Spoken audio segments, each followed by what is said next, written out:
The two main watercolor techniques are called wet on wet and wet on dry. Mastering these techniques is essential for anyone looking to excel in the watercolor medium. They're often used together in various combinations and layers, which can be a bit confusing at first. That's why I thought it would be especially useful for beginners to see a composition featuring both methods used separately in one painting. And I wanted to thank Squarespace for sponsoring this video. More on that later. As you will see in just a minute, you can achieve beautiful results simply by using these two foundational techniques, wet on wet and wet on dry, with a fairly limited color palette and only 2 or 3 layers. So this is a perfect beginner-friendly exercise that will help you grasp the techniques once and for all. And when you're comfortable, you can progress to a more nuanced application like I'm currently doing on this flower parrot composition or any other subject that you love to paint. So let's get right into it. As always, I'm going to freehand the drawing, just looking at the reference on my screen. So my outline is slightly different from the reference photo, but as I always do for my Patreon subscribers, I prepared a clean and crisp black and white outline so you can download it there and watch the entire tutorial in real time where I narrate every stroke. This tutorial is about an hour long. And fun fact, I painted this penguin twice. The first time I used some green and purple, and the second time it was much more limited color palette, only 3 blue pigments, but as you can see, the results are very similar. And the first layer is all about classic wet on wet technique. No tricks, no hidden brushwork, just a very straightforward wash, and most of the time your first watercolor layer in any painting will look very similar to this. Some loose application of light pigment using wet on wet technique, progressively adding darker color to the wet surface. And I'm starting with very diluted blue. This one is called Indothrone blue and mine is from Core Watercolors. You could even start with pure water and add more blue later. The main goal is to pre-wet your paper. I always like to have a little bit of color in my water when I first start working on this technique so I can see the boundaries of the shape I'm working with. And I'm using a larger flat brush so I can get more coverage faster before the edges dry out. Eventually, I will switch to a smaller brush to add darker color with more precision. The key here is to start very light and cover everything but the main highlight in the center of the bird's chest. You can blend the edges of the highlight with a clean damp brush so the transition from light to dark can be a little bit softer and more realistic. Then we start building value by making our blue mixture more saturated, slowly changing the ratio of pigment to water, and notice that I'm adding my strokes in the circular motion, adding darker color around the edges and letting it spread towards the center. Because my surface is wet throughout this process, the strokes instantly dissolve and you can even lift your paper and tilt it to help the pigment spread more easily. You can use any transparent, non-granulating blue, so like phthalo blue, green shade, or red shade would work beautifully. I would skip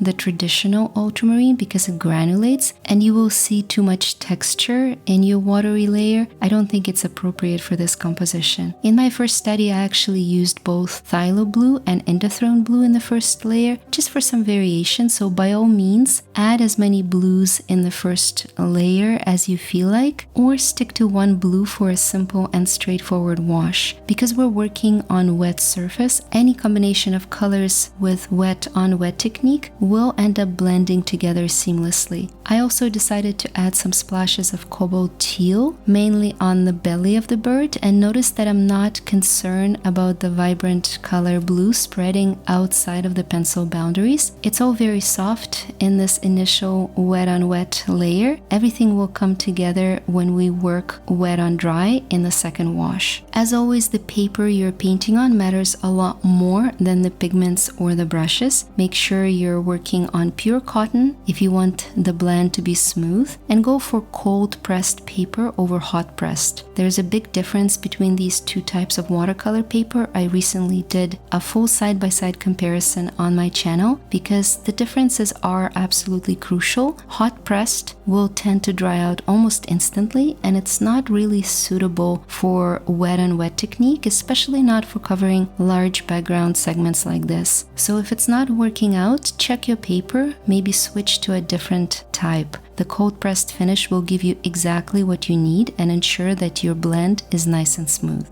Towards the end, if you feel like it, you can spray some water to create some interesting atmospheric effects. All I'm doing is dipping my brush into some clean water and then tapping it gently so the drops fall directly on my paper block. Before we proceed to wet on dry technique, let's make sure the first layer is completely dry. While I'm waiting, allow me to tell you briefly about the sponsor of this video. I've been using Squarespace to design my new illustration portfolio, and it's been a fantastic, very enjoyable and smooth experience, which is why I highly recommend this platform to anyone who needs a beautiful professional website with lots of great features. If you're an artist like me, it can be a portfolio of your work, but you can also choose from a variety of award-winning templates and styling options for any personal or business needs, add products and services for sale, and even offer online courses and memberships directly on your website. The Squarespace blueprint allows you to bring your vision to life without having to learn any complicated technology. The best part is that your website will automatically be optimized for any device, so make sure to check out squarespace.com for a free trial, and when you're ready to launch your website, go to squarespace.com/Anna Bucciarelli. This way you can save 10% off your first purchase of a website or domain.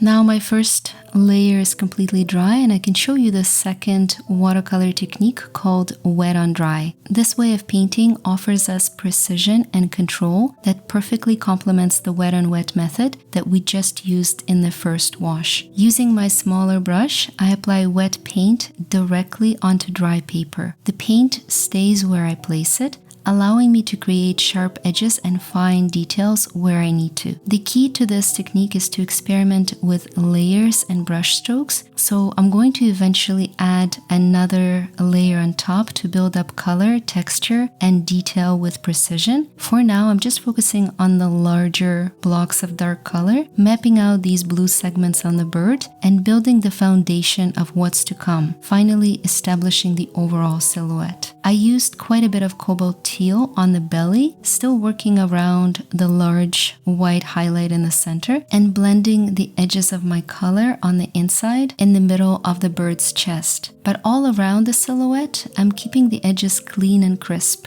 And this is the main advantage of using wet on dry method. It really allows you to capture the sharp lines and to define the shapes and borders between the colors. You may have noticed that I'm introducing a darker blue now. Based on the reference photo, we really need something almost black. And if you've seen any of my previous tutorials, you can probably guess I'm using indigo, which is actually a mix of indanthrone and black, just enough to give us the darkest value on the bird without looking unnatural. Alternatively, Payne's gray will work, or you can try pure black straight from the tube, but I would soften it a bit by mixing blue, because I always feel like pure black is just too harsh for natural subjects. And on the legs, I'm still using pure indanthrone, just mapping out the main blocks of color before I'm ready to add the darkest details and the texture. Overall, I'm just trying to map out the dark areas, and I'm painting around the white highlights without reaching full saturation in my color, because I know that we can return for one more layer and use wet on dry technique again. It's always better to build your details gradually, and that's the advice that I always give to my beginner students. Once again, the underlying layers are dry, and now it's time to work on the darkest details and add some texture to our bird. So I'm gonna primarily work with indigo at this stage, still using diluted pigment, but now substantially darker than what I had in the first layer. And I'm using my smallest brush, round brush in size 0, working wet on dry, just gently applying my paint and checking with the reference photo to try and capture some of the smaller details. So the way I'm going to position my strokes is in the direction of the beak and later on in the direction of the bird's head. So I capture the way the feathers are falling and the way the shadows are forming. I'm now going to create a solid layer. Note that I'm still skipping certain areas, not exactly trying to capture like every light spot that I see, but rather the general essence of the texture. The wing is more or less dark. It's solid, almost black at the bottom. Then we have a bit of a shine, like a blue highlight. I'm gonna blend it for now with a clean damp brush. Let that indigo spread. Then I will come back and add that blue, teal specifically here. And then again, transition to darker indigo. Capture a little bit of texture going up and down with my brush. And then continue adding indigo. As I move down to the tip of the wing, I'm going to try to paint around that white spot, almost white, just again to try and capture as much detail as I see. If you accidentally paint it over it, it's totally okay. It's not going to make or break anything, just a little detail. And once again, I'm going to blend with clean damp brush. I think this one, actually I didn't tap on tissue paper, so quite a bit of water, which is fine. We need a little bit of moisture there, so we can now bring the brighter blue, just pure indothrone. Let's move down to the wing. So this one, make sure the belly is dry when you start working on it because we don't want any color right now rushing into the chest and the belly. So pure wet on dry method. And I'm gonna use my darker indigo, more concentrated indigo. Starting from the top, I'm gonna map out these darker spots. And then I'm gonna blend the edges with a clean damp brush. I clean the brush, tap it on tissue paper to get rid of excess water, and that's gonna give me a more controlled blend. So if I were just to use wet brush, it might spread too far, but when you tap it on tissue paper, you get rid of excess water and it's almost like you're blending your pencil marks. It's much more controlled. And now the final large segment, the legs, the webbed feet of the penguin. So I'm gonna bring out again the reference photo, zoom in really closely so you can see. We have an underlying layer with a little bit of variation in values, and then as I'm looking at the reference, I see a lot of kind of texture and light spots. The main thing I keep in mind here is the fact that we see two of these sharp claws extended, so the toes, I guess, and they're connected in the center. So I'm going to try to capture the direction, the overall direction, and then skip a couple of lighter spots that I see in the reference. The main thing I want to take care of is the overall silhouette. So solid dark color around the silhouette, and then just a few light spots using medium value indigo. And then once I'm happy with where I'm at, I'm gonna add much darker indigo just to reinforce the silhouette against the water. The brush I'm using is size 0, so obviously I can't load it too much with water, which actually is good for this type of work. It doesn't create a lot of accidents, and just enough water with a lot of control. Now the final finishing touch. I've been waiting for this for so long. This is fun. Let's do these little spots, these darker feathers. So notice in the reference photo how they're positioned. We need to follow the position of his body, the curvature of his chest. And so I'm just using the natural shape of my brush. Apply these little strokes, connect them at the bottom. And if you want to, you can kind of blend a little bit up on top or leave them as is. I'm gonna add a few finishing touches under the wing and show you again where I've landed in the first version, just to remind you that every time we paint, things end up looking slightly different, and the joy is in the process.